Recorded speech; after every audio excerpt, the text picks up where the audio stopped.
you. Describe how the novel COVID-19 is impacting seniors. Well, as I think most everyone already knows, they are the most vulnerable and the most impacted. I'm sure you've seen so many of the headlines about nursing homes and other areas that were hit hard who have lost so many. And here in Nevada, there have been some statistics that have been put out, but I am one of those people who actually is still in touch with each and every one of these communities because I've been in them for 11 years full time. And I can tell you that some of the information that's put out there is very vague. They will say that there are some that have been affected where basically it was an employee that was caught with the temperature before they even walked in.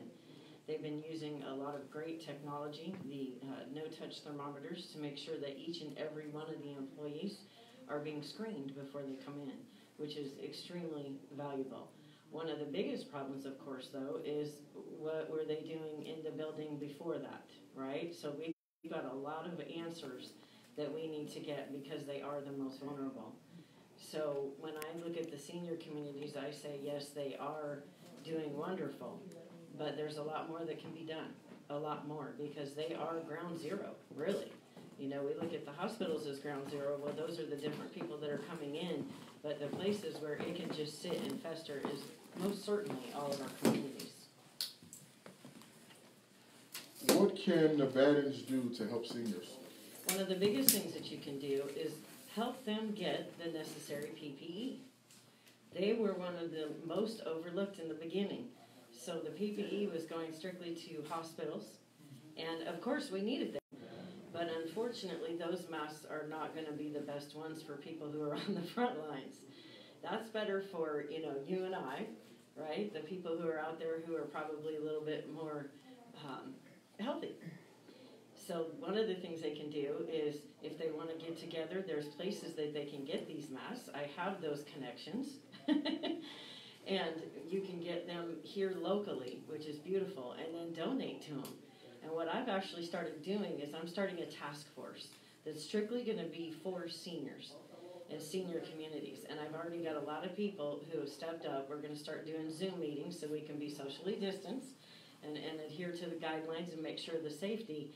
And we're going to be looking at literally everything they need inside these, and not just these, nursing homes. There's also assisted living.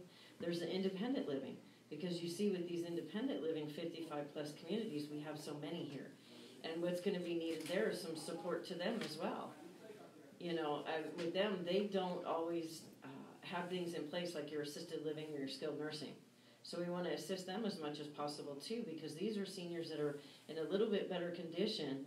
Maybe, the mobility is better. And so we need to make sure that they don't think they're superheroes with them. They're isolated. Senior isolation is already a big, significant problem. It causes more health troubles. It causes the mental health. So you can imagine how that's getting far worse right now because they are isolated in their own homes. They're not in a community where there were clubhouses and people that are just down, to check on them. And with them, they also have the home care workers coming in. Well, the home care workers are also the ones that are not getting the PPE. And it's very important because they are taking care of the people that are isolated at home. And if we don't want this to spread, then we need to make sure that all these people who are caring for the different level of seniors have all the tools that they need. We need the data. We need the testing kits. We need everything. And I know I have access to a lot of these testing kits. I'm just getting it out there. And I have a lot of people who are going to be stepping up to do so. But we've got to get it right. We've got to, because the only way that we can open up and keep our vulnerable population from being hit even harder with a potential resurgent, is to make sure that we have all the tools in place.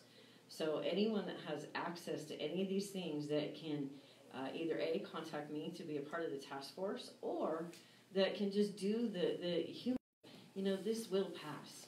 It will pass. We just need to ride this out, and they need to basically just, if you can, just take better care of yourself right now. Make sure that you're taking those meds you need to be taking.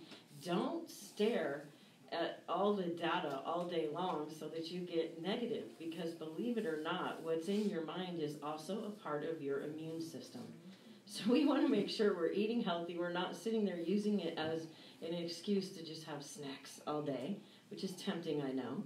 But what we want to do is make sure we're eating the right things And honestly, from my nutritionist standpoint, I would say make sure you're getting your zinc and your D and your A and your C, so that you can build up that immune system, so that when we do start slowly getting reopened, you're not going to be as vulnerable as you may now.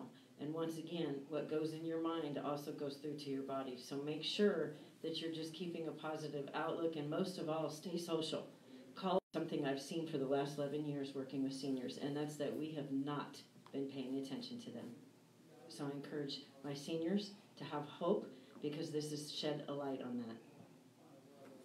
Thank you very much.